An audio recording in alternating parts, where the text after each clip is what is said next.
Welcome to Issues That Matter. I'm Cynthia Pooler. My guest today is my friend Robert Maripol. And Robert has a great story for all of us. It's about the exoneration, if I'm using the phrase correctly, of his mother. So, Robert, how did this all happen? Well, okay. My name is Robert Mirapol, but I was born Robert Rosenberg. And my parents, Ethel and Julius Rosenberg, were executed by the government of the United States on June 19th, 1953, when I was 6 years old, after being convicted of conspiracy to commit espionage. That was the technical charge, but the way it was presented to the American public was that my parents stole the secret of the atomic bomb and gave it to the Russians or this USSR and this trial took place in 1953 while the Korean War was raging, or I should say 1951 when the Korean War was raging. It was 53 when they were executed at the height of the McCarthy period. And so that that's the sort of general context. My brother Michael and I have used the Freedom of Information Act since the mid 1970s.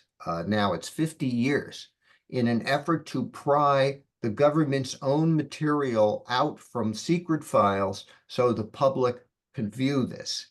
And we've uh, when we started this effort, a number of people said, isn't what you're doing pretty dangerous for you? You're asking for the government's prosecutorial material. Um, couldn't it show that your parents were guilty? And we said, well, we don't think that's what's going to show, but we feel that the most important thing in a democracy is for there to be freedom of information so the public can understand what the government's doing in their name. And so we will accept whatever comes out and let the chips fall where they may. And they did. We received all sorts of information. Some of it was very valuable to our point of view, like information showing that the judge and the prosecutor collaborated in the case before, during, and after the trial, or information showing that my father, Julius Rosenberg, was ignorant of the atomic bomb project. But on the opposite side, information came out that showed that my father did engage with a group of people during World War II in trying to help the Soviet Union defeat the Nazis by providing military industrial information. Robert, So, stop right there. I want to say something. yeah, And this has been on my mind ever since we first started talking. When this happened, the United States and Russia were allies. I do not believe this should have been a capital case. yeah, well, I think that's right. That's lost in the shuffle that essentially my father was accused of helping the Soviets defeat the Nazis when we were allied with them against the Nazis. This is all true. So, however, one of the thing that occurred now that was so amazing is that I went to I originally was trained to be an academic. Anthropology was my field, but I decided I wasn't really made out to be an academic. And I went in my 30s to law school and became an attorney. And in the process of doing that, looking at my parents' case through a newly minted attorney's eyes, I saw that the case against my mother was incredibly weak, that the only testimony against her was given by two cooperating witnesses who also were allegedly part of the conspiracy and who aided themselves by giving this testimony. And they said that my mother was present at a meeting and typed up notes about the atomic bomb project. And that was the whole evidence. So I looked at that and I said, wait a second, we should be separating my mother's case from my father's case, because the evidence against the two of them was very different. That everybody talks about the Rosenberg case, and most people who don't know the record very well just presume that because they were convicted, they were guilty. But when you ask someone, well, what did Ethel actually do? Mhm. They don't know. Um, and so I began really focusing on that. And what I learned in focusing on that was that as material came out, there was in 1995, the National Security Agency, the NSA, released what they called the Venona transcriptions. I'm not even sure what Venona stands for, Mhm. but uh, basically, the Soviets were sending coded messages from New York to Moscow during World War II, and this NSA intercepted them and through painstaking work was able to decrypt some of them. Okay. And this material was released in 1995. And it did show that my father worked for the KGB and that he engaged in military industrial espionage. But one of the things we learned when all this material was released was that the KGB, the Russian intelligence agency, that is, gave all of its agents code names. But my mother, who was referred to very in very small snippets only, a couple of times in the messages, is referred to by her name, Ethel, and then her relationship to her husband. And so I said, wait a second, the KGB gave all its agents code names. Ethel Rosenberg didn't have a code name. Therefore, the KGB didn't consider Ethel an agent. Uh, when you put that together with Justice Department memos that we had forced into the public eye through our Freedom of Information Act lawsuit. And when I say me, I say me and my brother and our supporters. Uh, they showed that the Justice Department felt that the evidence against my mother was weak, but that she should be arrested so she could be used, quote, as a lever against my father.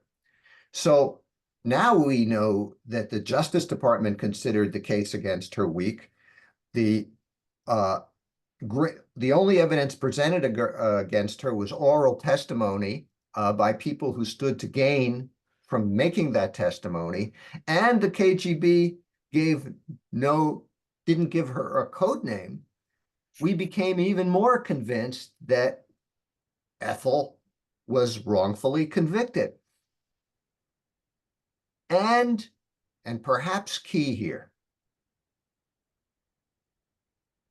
among the Venona transcriptions that were released to us in 1995 was a snippet of information produced by the chief decryptor, the head person who was figuring out this, working for the National Security Agency. His name was Meredith Gardner.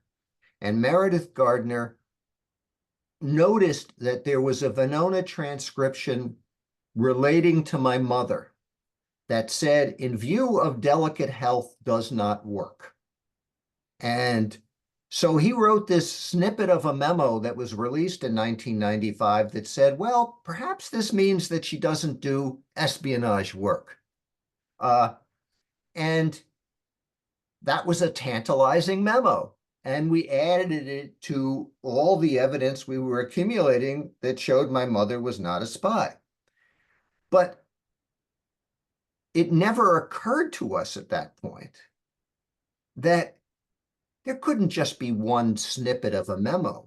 This guy was working full time. He was the chief decryptor. He must have written other things about this. But, we could be faulted for not doing anything at that point.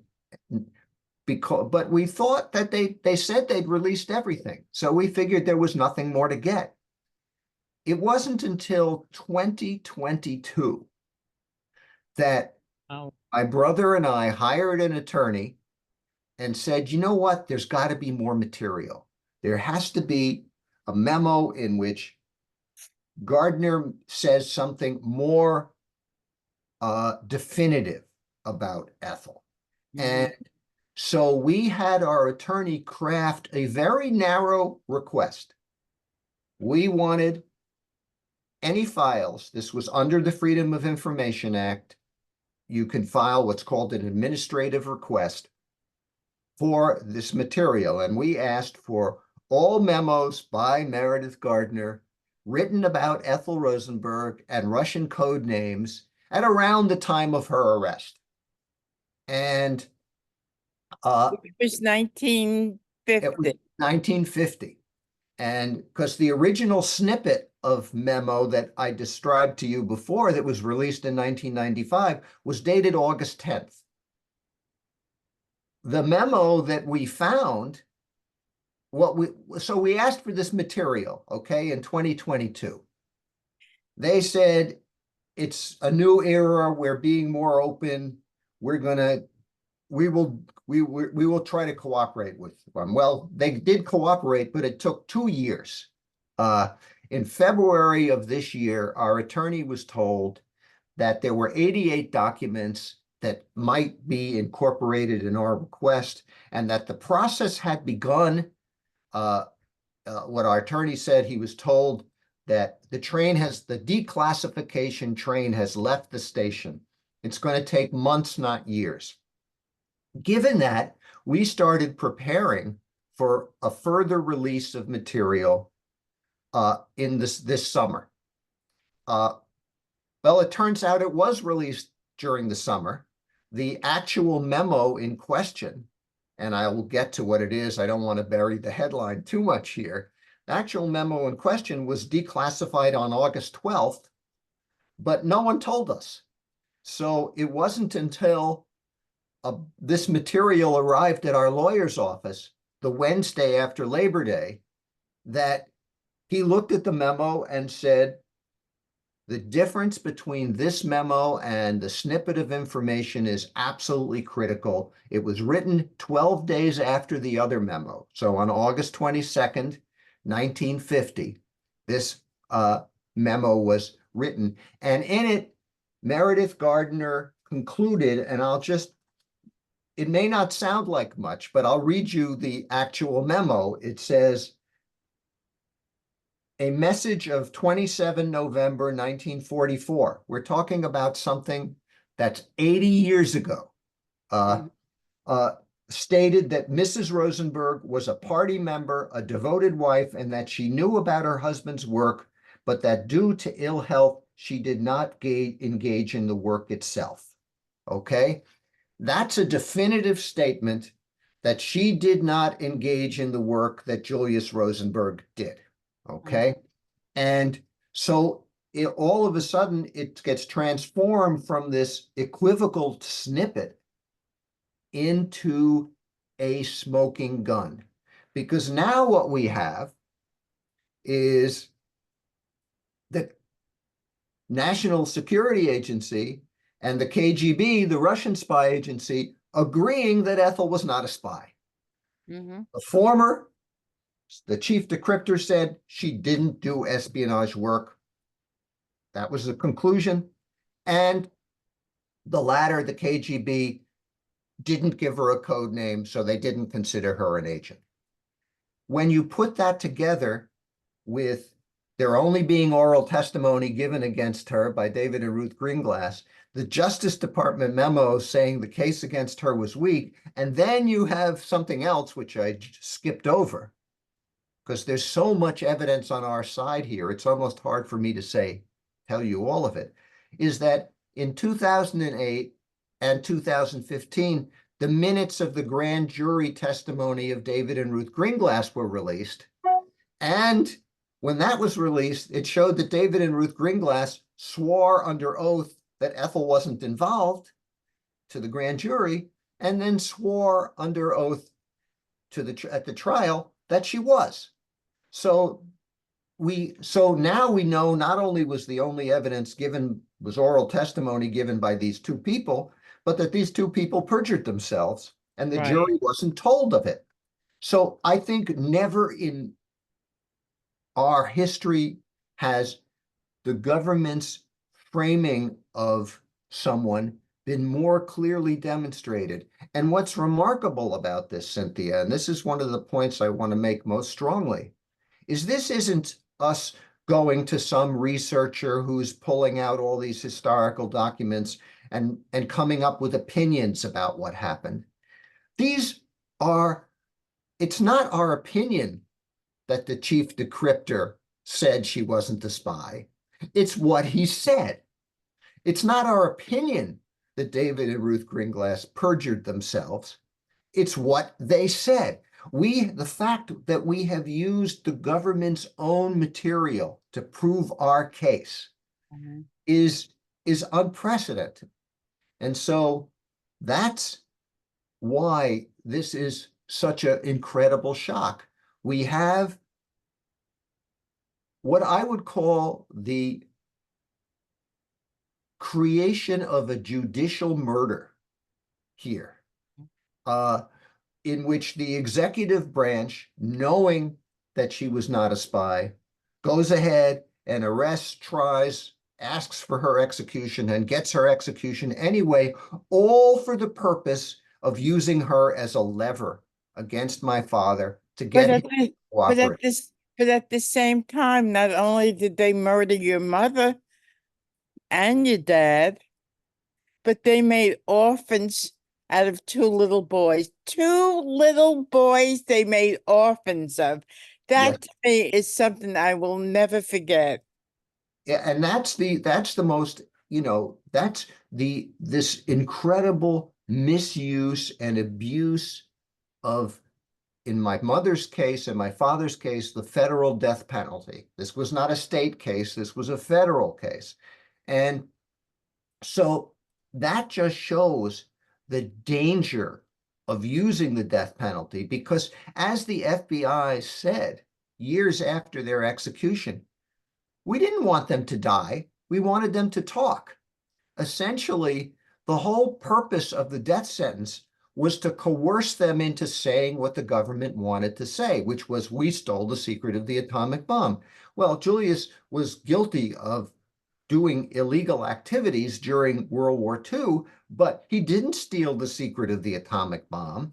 And he was doing it for an ally, not an enemy. Right. And Ethel Rosenberg wasn't the spy at all, and they essentially held her hostage. Um, and when my parents refused to acquiesce in the lies the governments wanted them to say, they killed them. Uh, and so this is really shocking. I mean, what's really shocking about it. It doesn't shock me so much because we've known about this. We've been building up our understanding of it for years. Hmm. But what's really shocking is that we can pin it down.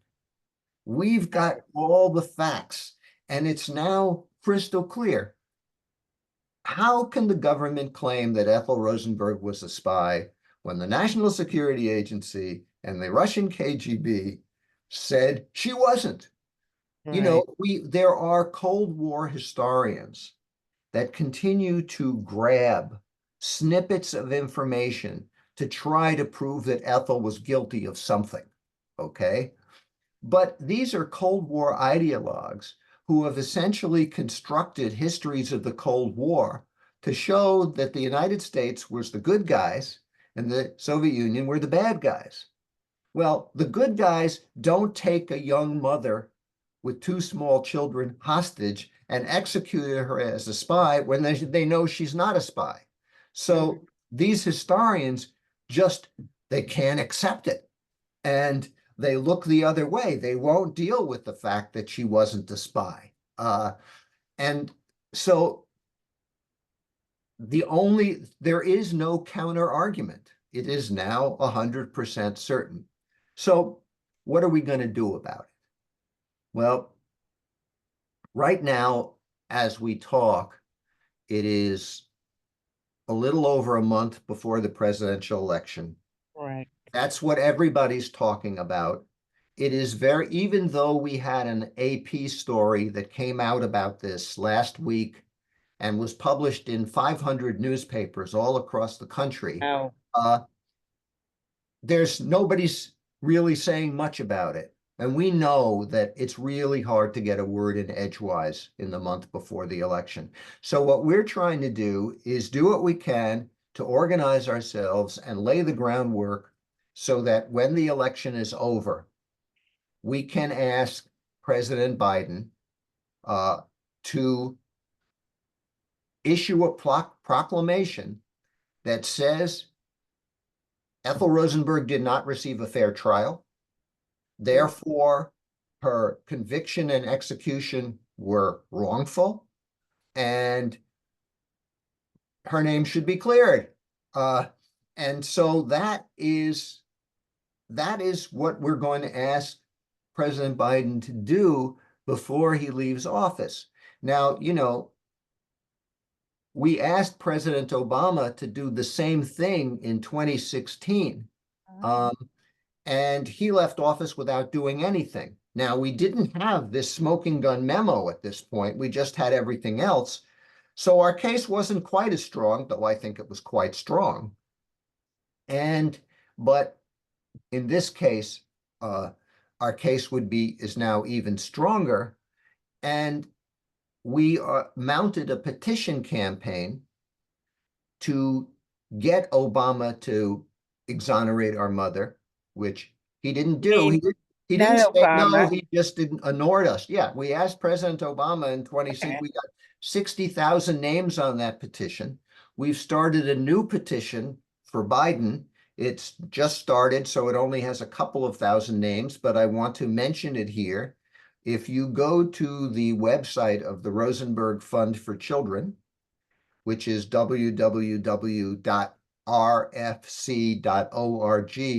www.rfc.org/Ethel, you will be put on the exoneration page and you'll have a chance to also sign that petition. Again, www.rfc.org /Ethel. Then you can participate in this effort as well. And, I don't know whether we'll succeed, but I think publicizing this and organizing the public in order to make such a proclamation is a very valuable thing for us to do. We have to understand that in a democracy, we need a judicial system that doesn't commit judicial murder. Now, I want to say a word about judicial murder because even though I'm retired, I'm trained as an attorney. Uh, I've invented that. There's no such thing as judicial murder because the law defines murder as an illegal killing. And if you're executed after being convicted by a jury, it's considered a legal killing. So it's impossible to have a judicial murder. However, that's just a classic elevation of form over substance. It's basically saying if we follow the proper judicial forms, then it's not murder. Well, in my parents' case, they followed the judicial forms and it was murder. And anybody who's got any common sense would know that. So that's why, even though I'm an attorney, I'm using a phrase that other attorneys would say is impossible, because in this case, it wasn't impossible, it was reality. Mm-hmm. That's incredible, absolutely incredible. So you you have a window of what, 4 or 5 weeks? Four or 5 months. Well, we have till January 20th. We have four or That's five right. weeks to get to prepare ourselves, and then we have a 3 month period. Yes, our work is cut out for us. We have a mountain to climb. We're going to do our damnedest to do it. And even if we don't succeed in getting the proclamation, we're going to continue our efforts. You probably won't believe this, Cynthia, but even after they gave us this document, the NSA wrote our attorney and said, there are 30 more documents which we're not going to give you because they're 80 years old. So now we're saying, give it to us, you know.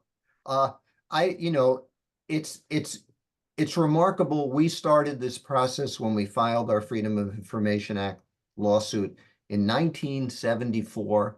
It is now 50 years later. I Mm-hmm. am, I have mixed feelings. On one hand, I'm grateful to the NSA for releasing this to us because they didn't have to. Uh, on the other hand, it makes me real angry that they sat on it for 75 years. Uh, Mm-hmm. so, that's mixed feelings. The NSA, by releasing this material, they did the right thing, but they certainly haven't covered themselves in glory by keeping it secret for 75 years. Um, and so and on the other hand, you can't help but feel somewhat exhilarated that you finally succeeded after 50 years of getting this material before the public. But on the other hand, uh, there's also this sense of relief because this was taking so long that I began to think I'd never live to see it. I'm 77 years old. My brother's 81. We're watching the clock tick. We don't know how much more time we have. Uh, and so it is, in a way, a relief to get it out there and to feel that we have achieved this.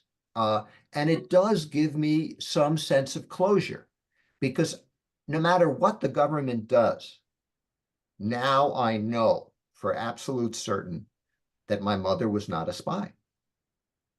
But up until this point, did you have your doubts? I didn't really have my doubts, but it's one thing to say, well, I've got this piece of a jigsaw puzzle. I've got that piece of a jigsaw puzzle. I've got that, but the picture's incomplete. It's not all there yet. Some of it is my saying, well, Meredith Gardner said maybe, and that means probably. And so he was concluding this. Well, we didn't really quite have that. This is like the final piece of the jigsaw puzzle that makes the whole picture clear. And so I it you know Cynthia, you're right and you're wrong in the sense that you're right that we really did kind of know this beforehand, but Right. without this final piece, we could not say it in the way that I'm saying it now and be totally satisfied. And Mhm. I'll say even further, when my lawyer picked up the phone on that Wednesday evening after uh, uh, Labor Day and said, "Here's the document," the first thing I said to him, "Read me the exact words." Mhm. Then once I read the exact words, then I said, "I want to see them myself." Okay. And when I did, it wasn't until, maybe that's my legal training that I want to be absolutely certain. But now I am, and somehow that's a qualitative difference. Though it may not seem to someone as knowledgeable of you as you about this whole case, like it's just a little increase in what we already knew, that shifting over the line from a psychological perspective makes all the difference to me. Mhm. Now, in days leading up to June 19th, 1953, there were demonstrations all over the world to Mhm. stop the execution, but the government didn't listen. Do you think the government will be more sympathetic this time? Well, I think it's not the height of the McCarthy period, and there's really odd struggles now. The right-wing people are now the ones who love Russia, uh, and as as opposed to hating them back in the McCarthy period, it's hard to figure out how the government, will deal with this. But I think the reality is that The United States government has never admitted that it wrongfully executed anyone. Mm-hmm. So I think it is going to be very difficult for them to admit the obvious. So, again, if they do admit it, it's probably going to be because the public forces them to, which is Okay, why we're mounting the petition campaign and good. why we're hoping that we're going to make enough noise in the next several months to force them to pay attention. Uh, So, so as all of these events unfolds, I would like to have you back on Issues That Matter to update us because this is a very important story, not only for your family, but for the United States and the world. yeah, and it's really important that the context we've put it in, that we've done it in terms of freedom of information. We've used the government's own material. Uh, Transparency is absolutely essential for a functioning democracy. We have a barely functioning democracy, and one of the reasons is because we have so much secrecy. So we need to get the public needs to know what the government's doing in its own name so it can make informed decisions about this. And so it is vitally important. It is just as important today as it was 75 years ago. Um, I'll be love to come back on the show, perhaps right after the election okay. when we're going to do everything we can to bring this about. Thank you, Robert. You certainly are welcome. So you've been listening to Robert Maripol. I'm Cynthia Pooler. This is Issues That Matter. And if you like this show, please subscribe to my YouTube channel and please share this with your social networks because justice must be done. Mhm. Thanks. And thank you, everybody, for listening. Have a great day. Thank you. Bye bye, Cynthia.